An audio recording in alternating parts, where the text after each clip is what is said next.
Got him. OverSimplified, the first Punic War. It's my first time reacting to OverSimplified. Shout out to him, you know what I'm saying? If y'all don't subscribe, help your boys 30K. We got part 1, part 2 coming after. And let's see how this shit turns out, bro. This video was made possible by NordVPN. Click the link below and get an exclusive deal with a huge discount and a 30-day money-back guarantee. I ain't gonna lie. I wasn't that great in social studies and history class, you feel me? I'm gonna keep it 100. Our new Math was my shit. Breathtaking bucket plushie. Limited quantity. Available now. Along with some Punic War character pins. Wow. Buy them, or I'll marry your mother. It's your choice. Let's get it. Oh, Marcellus, you sure have a lot of dignitas. Is that 99? I got 99 problems, but Rome ain't one. Kiss me. Okay. Hey, Dad. Hi, son. Just reading the newspaper. What can I do for you? Well, you know how you always say Rome is the greatest civilization in the world? It bloody well is. Well, I was just wondering, what makes us so great? How did we come to be? Wow. My son. Boy, So proud. let me take you on a journey. It's a history lesson for your boy. You know what I'm saying? Like I said, my forte, my go-to was math. Ain't nobody seeing me in math. I ain't gonna lie. History, ass. I'm gonna keep it real. Of the room. I'm learning shit. The story of Rome begins with these beautiful baby boys going to town on some she-wolf mommy milkers. That's gross. You're gross! Sorry, son. You're not gross. I love you. They're called Romulus and Remus, and when they grew up, in 753 BC, they founded Rome. But there was just one problem. They couldn't agree on which of them should be the king. Is that thunder right here? Crazy. It's looking like a stay-in. But they worked it Stay-in out day, you peacefully, feel me? right? Oh, heavens no. Romulus caved Remus's skull in with a shovel. Here's a picture. Our first king committed fratricide? I know. Look at his face. Big word What's for the part me. where we become the greatest Fratricide? civilization, Dad? Well, you see, at first Rome was full of men. I'm talking like a real sausage party. You know what I mean? Yes, sir. So we invited some neighboring cities over for a big feast. And then we literally kidnapped all of their women. Here's a picture. Yo, the face when he said that. Then we literally He's like, yeah. kidnapped all Very of their nice. women. Here's a picture. Look at that one. She's like, this is messed Bro. up. You're messed up. Ugh. My Sorry. boy, take Sorry. it I'll easy. be a better father. Take it I easy. promise. So then, finally, after centuries of monarchy, those tyrannical kings started getting a little too big for their britches. So we overthrew the kings and established Rome as a republic. Is that when all the killing stopped? Oh, heavens no. Hell That's no. when the killing surged, baby. We went wild and conquered the Latin League, the Samnites, the Etruscans. Woo! What a rush. Dad, Rome seems pretty barbaric. You're barbaric! Nah, Dad, come on. Pops, take it easy. You feel me? Take it easy. I know this gets you hard. Pause. I know this subject gets you hard. History, social studies, the past. I know it gets you hot. You feel me? Tone it down. You're being real disrespectful to your own kid. You want me to call DCF on you, do you now? Not playing. Oh, I forgot to tell you about the time a prophet told Saturn his son would one day overthrow him. So Saturn literally ate his own son seconds after he was born. Hey, yo. I don't want to see a picture. Here's a picture. Dad, look at that. Bro, That's damn. messed up, man. Are we really this uncivilized? Hey! If we were so uncivilized, would we use communal toilets where we all fart and poo together in one big stinky, steamy, dirty toilet room? Yeah, Dad. We would! Clean your butt with a sponge, Timulus! But all these guys just used it! What's wrong with your son, bro? I don't want to be Roman. This is so weird. You're weird! Sorry, This man. you're not weird. I'm sure you're probably fine. Yo, nah, see? You're done. What's DCS number? Hello? Come get this motherfucker right now. Abuse. Man, smear shit on him, bro. That's crazy. W animations. I'm fucking with this. The Roman Republic. A nation that, fucking with since it. its foundation, had been stabbing necks all the way down the Italian peninsula. But this isn't the famous Roman Empire that ruled the known world. Not yet, anyway. this is a relatively juvenile Rome, still just a regional power. In 264 BC, the big daddy of the Western Mediterranean was Carthage. Let's rewind a bit. Carthage was founded in 814 BC, when some Phoenicians in Tyre had a mega surplus of goods and decided to export those goods across the Mediterranean. They became the dominant trading power in the region, and to support their growing trade network, the Phoenicians established a number of colonies, one of which was Carthage. Therefore, Carthage began its life as a Phoenician trade colony, and the Carthaginians were actually Phoenicians. Or, if you're a Latin-speaking Roman, they were Punic, hence the name of the video. Punic. Over the centuries, Carthage gradually expanded right. and became the region's base of power. Just like Rome, Carthage was a semi-democratic republic with its own senate and judiciary. But there were also some pretty hefty differences between the two. While Rome was big into farming and stabbing people in the neck, the Carthaginians, on the other hand, just like their Phoenician forefathers, had built their power through trade and navigating the waves. They went here and there, selling ivory tusks, gold, and slaves. And as a result, they were rolling in it. Whenever they weren't busy swimming around in their copious hoards of money, in their spare time, they also possibly enjoyed sacrificing their children to Baal, the god of... Let me just check my notes. Ah, yes. Plant fertility. Oh boy, these figs aren't looking too hot. Maybe if I throw my son into a burning... All right, see, I did a good deed today. I called DCF on homie over here because he's just plotting on his old son, treating him bad. Pit of fire they'll grow. Have you tried watering them, Dad? No, we'll try that second. As a result of all their trading, Carthage had emerged as one of the Mediterranean superpowers. But wait, they said. Rome? What the heck is that? Well, I know it's a pretty obscure little country that you've probably never heard of. But this spunky young nation was about to upset the entire region's balance of power. Initially, the two sides enjoyed relatively friendly relations, and had even signed a couple treaties. But it was a relationship that was practically destined to turn sour. See, Rome had a thing where they liked to aggressively expand their boundaries, often viewing such expansion as a defensive act. Kinda like when you kill your neighbor, because you knew eventually they would have tried to kill you first. Meanwhile, Carthage was extremely protective of its wealthy trade network. So if you put a very strategically important island between them, well, 2 + 2 equals war. Tensions rose, and the two sides began viewing each other with increasing disdain. The hard-working Romans looked across the water at the money-hungry Carthaginians and said, "Look at those dishonest crooks. Bet they've never done an honest day's work in their lives." And the Carthaginians looked back and said, "Look at those simple-minded brutes. Bet they've never sacrificed a baby in their lives." Yeah! While war between the two superpowers seemed inevitable, the event that finally triggered it was a little unexpected. The whole thing began with a few simple mad lads on a wild night out. These mad lads are called the Mamertines. They were Italian mercenaries employed by the tyrant of Syracuse here. But when he died, his successor said, "Sorry, fellas, we don't need any big burly men with sharp sticks anymore. You can all go home." The Mamertines, as it turned out, didn't want to go home. So instead, they went to the nearby town of Messana and said, "Hey man, we are but poor little buff boys without a home. May we come in?" Aw, poor fellas. Sure thing. Just so long as you promise not to massacre all of us. We promise. The Mamertines then massacred all of them. Well, not all of them, just the men. And they stole their homes and families. What the fuck? This is my house now. This is my best. That's crazy. Y'all was open arm welcome. And you gonna do them dirty like that? It's crazy. At Evermug now. And you guys are my new family. Son, wanna go play catch with your old papa? You're not my real dad. Ugh. Teenagers. Am I right, dear? You're not my real husband. Ugh, I'm so trapped in this marriage. Then get out. Yeah, get out is not an option. Controlled by the Mamertines, and they began raiding up and down the Syracuse coastline. When the new ruler of Syracuse saw this, he wasn't happy.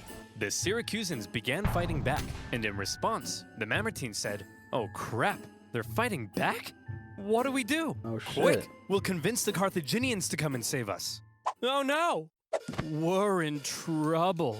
and we need a big, strong empire to come and rub our bellies. Why are you saying it like that? If I was a big, strong empire, I think I'd like to be seduced.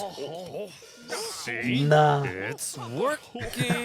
The Carthaginians had long dreamed of controlling all of Sicily. They had been fighting Syracuse and their Greek influence on the island for centuries. And now, here was a great opportunity to get one over on them.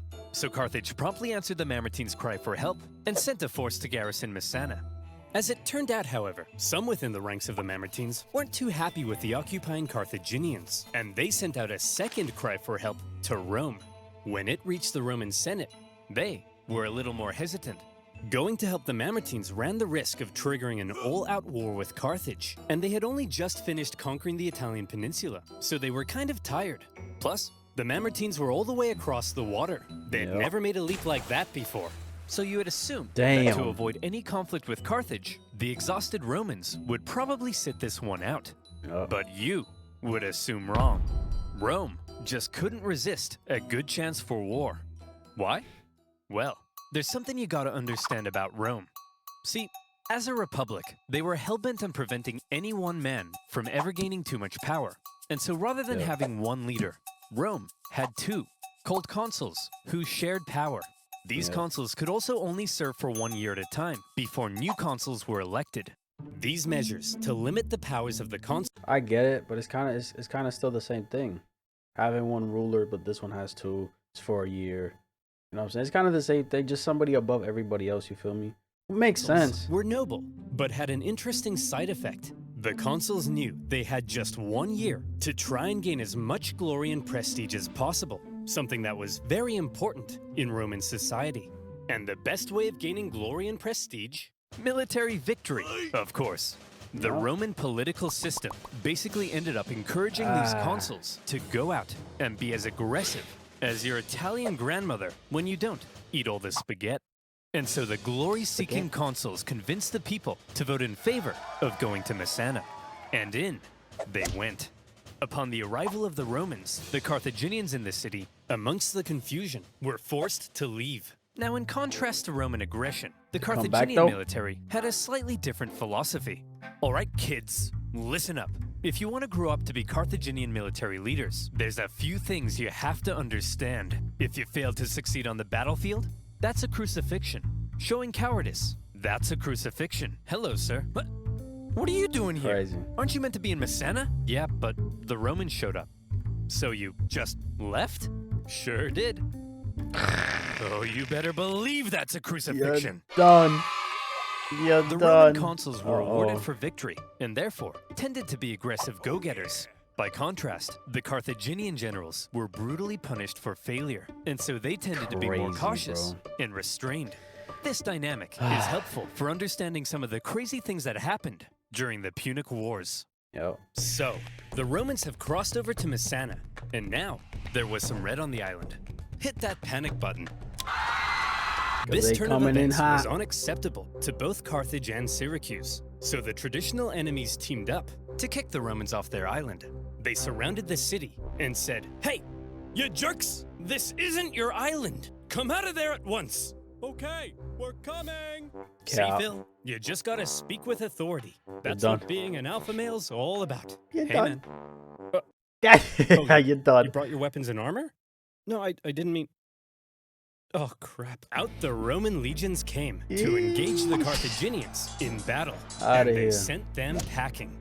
With the Battle of Messana, whether intended or not, by going to help the Mamertines, the two sides had just slipped into an all-out war. With the initial Roman victory, towns across Sicily, including Syracuse, began switching allegiance, because being a winner is more fun. But the Carthaginians weren't about... Being a winner, being alive is better than... Hey, come on. To just give up that easily. Bro. In 262 BC, they began building up their forces at Agrigentum. So the Romans, being aggressive go-getters, aggressively go-got them. The Romans immediately laid siege, hoping to starve out the Carthaginian garrison. However, because this was the first time Rome had been fighting outside the Italian peninsula, across the water, they struggled to supply their forces, and before long, the Romans were as starving as the Carthaginians they were besieging. They had to forage for food, leaving them open to ambush. And when Carthaginian reinforcements arrived, creating a double siege, things got really bad. Oh my, yo. Everybody starved each other for months until nobody could take it anymore. And they all finally came out for battle, which Rome won. Here's the report from the recent siege at Agrigentum, sir. We killed 30,000 while only suffering 7,000 losses? That's amazing. We're the best. That's actually fucking impressive, bro, cause oh my. Yes, sir. Whoops, those are the wrong way around. What? We lost 30,000? We're the worst. But we won, right? Yes, sir. But we also got our asses kicked. Yes, sir. So are we the best or the worst? I mean, y'all took the W regardless. You have less people. You lost more people, but like, that's a W. Come on. Yes, sir. The Romans won at Agrigentum because they were aggressive go-getters, and they now began eyeing up the possibility of conquering the entire island. But they also suffered very heavy losses, and it was clear they couldn't sustain a campaign if they couldn't supply their troops. Here's the issue. But think about it. So, I mean, it kind of sounds ass to say, but they lost so many. They're struggling for resources. Now they have less mouths to feed. You know what I'm saying? I'm just saying. Sicily was an island. Sounds bad, but islands are surrounded by water. A strong navy would be vital for supplying troops and winning the war. Here was Carthage's navy, and here was Rome's. Yeah, dick ass. Here was Carthage's navy, my dick. and here was Rome's. I think you can see the problem. Historians debate just how much naval experience Rome had at this point. Presumably, they must have had something to defend their shoreline. But whatever it was, it would have paled in comparison to the Carthaginian juggernaut. And so Rome had to figure out exactly what to do about all this water. Come on, men. We're not gonna let some pansy candy-ass water get in the way of our glorious victory against Carthage. Charge! Tell my kids I love them. We're gonna need a bigger boat. What's a boat? I don't know. If the Romans wanted to win this war and obtain Sicily, there was only one thing for them to do. I guess we're just gonna have to go ahead and build ourselves a war fleet, aren't we? From scratch? From scratch. But we don't even know how. Never mind how to fight with one. Don't worry, Hank. We're up to the challenge. Come on, guys. We're Romans, and Romans aren't afraid of anything. So, the Romans worked long and hard trying to figure out how on earth you actually build the latest style of warship. In the end, they had a bit of luck on their side. What the fuck? A Carthaginian quinquereme ended up accidentally grounding on Italian soil. The Romans found it and copied the design. While the new fleet was being built, the Romans trained rowers on land. And would you believe it? The Romans put together a full fighting fleet of 120 warships in just 2 months. A staggering feat. Now, I know what you're thinking. That's crazy. But oversimplified. If the Romans can build a war fleet from scratch in 2 months, then why does it take you half a year to make a video? Oh, shit. Hey, I didn't say that. I I never said that. I think you should shut up. What the heck? How on earth did the Romans learn how to build a war fleet? This shouldn't be happening. From what I hear, they copied the design from us, sir. Well, how on earth did they get the blueprint, Carl? I don't know, sir. But I'll tell you what. If you're worried about people stealing your data, and you want to protect yourself from outside threats, don't you dare. Then you, my friend, if you mention NordVPN, I'll scream. We're gonna skip that. Use NordVPN. Do you like corporations knowing everything Why's my butt her best ways to poop crying on the toilet? Why? About you, and then selling your data to advertisers who convince you to buy things you don't need in an endless... We're gonna skip the ad. Get your money oversimplified, you feel me? Now, where were we? Oh yeah, the siege at Agrigentum, supply issues, and building a war fleet. Yep. So now the Romans have a navy, and it's time to put it to the test. But how does one wage ancient naval warfare? Easy. All of the ships had giant bronze rams on the front, so all you had to do was outmaneuver the enemy and give him the jimmies. Boom. Easy as pie. Damn. And so the aggressive Romans set out for some good old-fashioned jimmy giving. The consul, Gnaeus Cornelius Scipio, set out for the town of Lipara, believing the garrison there wanted to join the Romans. As he entered the harbor, however, he found himself trapped by a Carthaginian fleet, and in the following skirmish, he was completely outmatched. The Romans may have had a brand new fleet, but when it came to engaging in actual combat, their inexperience showed. There was just something better about the Carthaginian ships. The Carthaginian rowers had nicer abs. The entire Carthaginian Empire had been built on expert seamanship. So, when it came to water, the Carthaginians were better, and the Romans were wetter. In their initial skirmish, the Romans were beaten so badly that the consul, Scipio, was given a nickname, Asina. And if you're wondering what that means, just drop the Ina. So what were the Romans to do? How could they possibly stand up to this Carthaginian superpower? Well, there's something you gotta understand about the Romans. Back when they found that Carthaginian ship and copied its design, that wasn't a one-off thing. Copying their enemies was as Roman as punishing murderers by sewing them into a leather pouch with a monkey, snake, and rooster, and then throwing them into a river, which is a thing they did. Wait, what was I talking about? Oh yeah, copying their enemies. Many of the most famous Roman inventions were actually borrowed.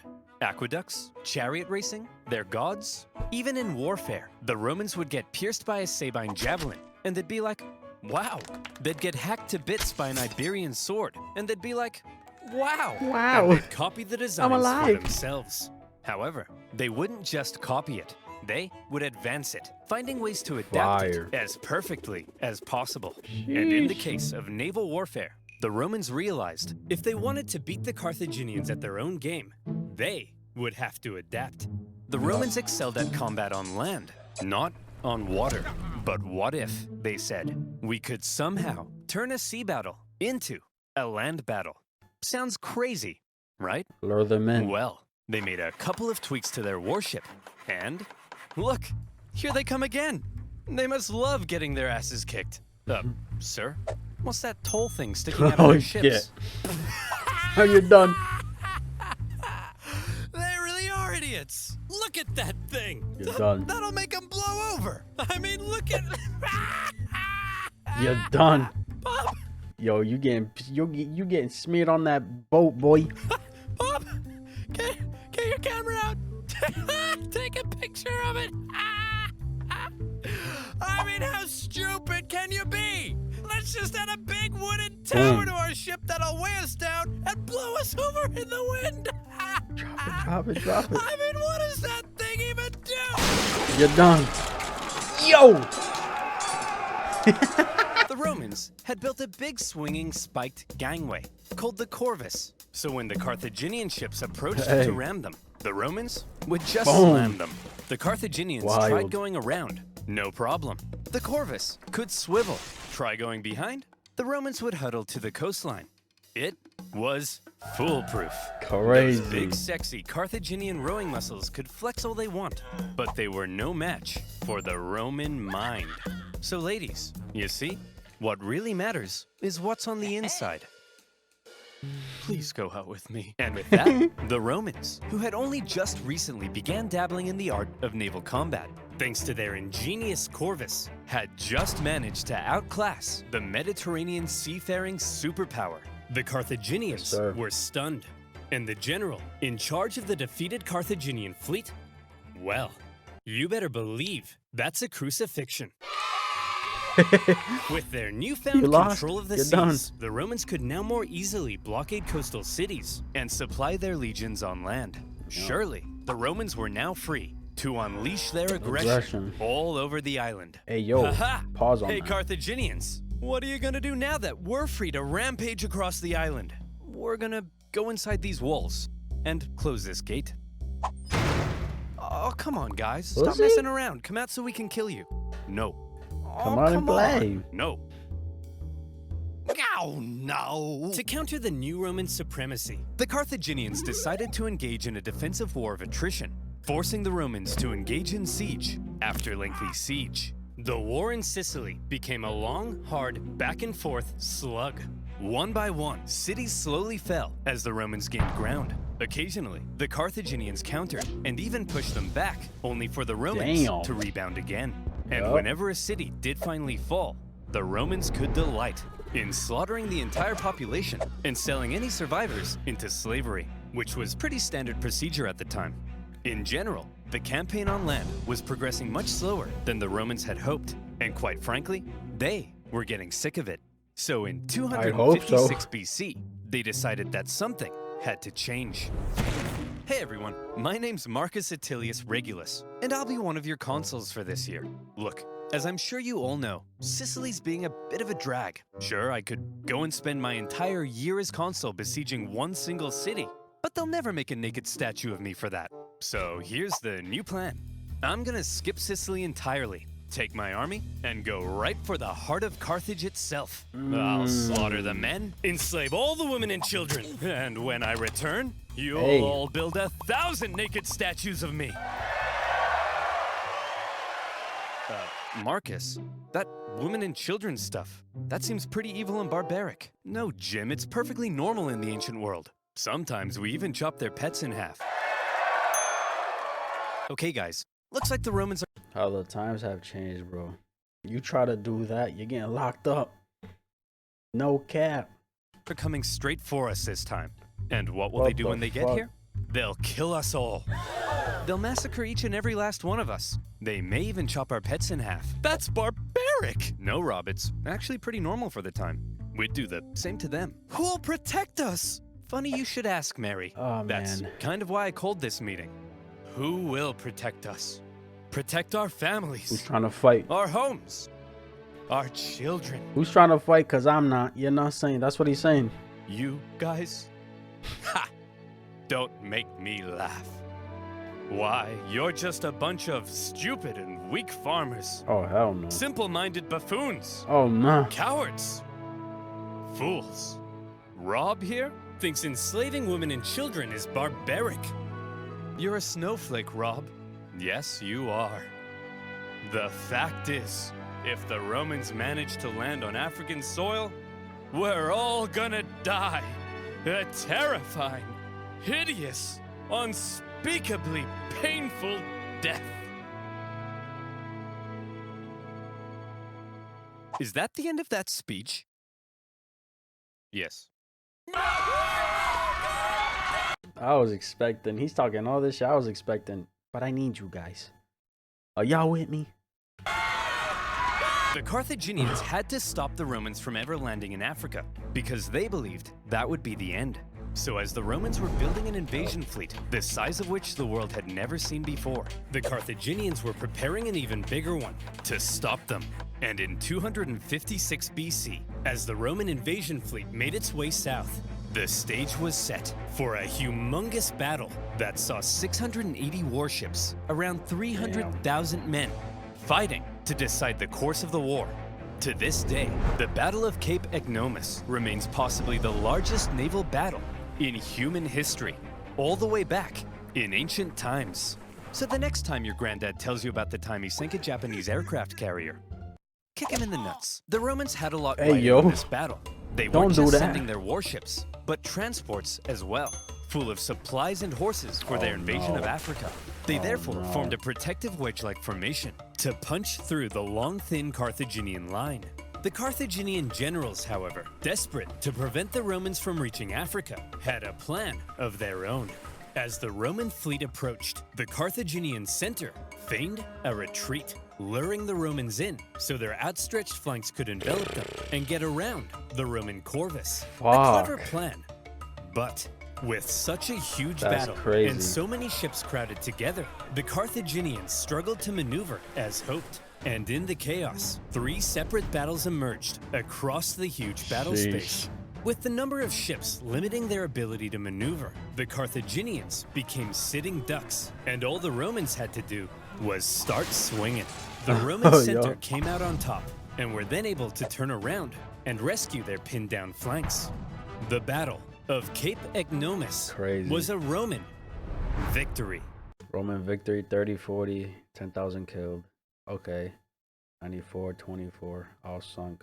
30 sunk, 64 captured. Damn. That's insane. That's actually insane, bro. Listen, part 2 coming soon. I fuck with the video. it's oversimplified. You know what I'm saying? And like I said earlier, history, social studies wasn't my top subject in school. Math was. But I appreciate this, bro. I wish we were watching this in school. It's easier to learn and remember. You know what I'm saying? I like the little visuals too, the little animations and shit. And you know, the little jokes he be throwing here and there. I like it, bro. I like it. And when the students needed him most, he returned. You feel me? Where was this when I was in school, bro? Come on. Let's just remember he writes, directs, animates, voices, and edits this all himself. The quality is absolutely outstanding. If that's true, big ups to freaking Oversimplified, bro. No cap. Look at those simple-minded brutes. But they've never sacrificed a baby in their life. This is pretty clever joke. Big props. I love how most of the children depicted on here are more logical than the fathers. That ass, bro. That ass. Part 2 coming soon. Let me know what you guys thought. You know what I'm saying? If you guys want to see more Oversimplified reactions, let me know. That's my reaction. If y'all enjoyed, give this video a like, subscribe if you haven't. And I'm out.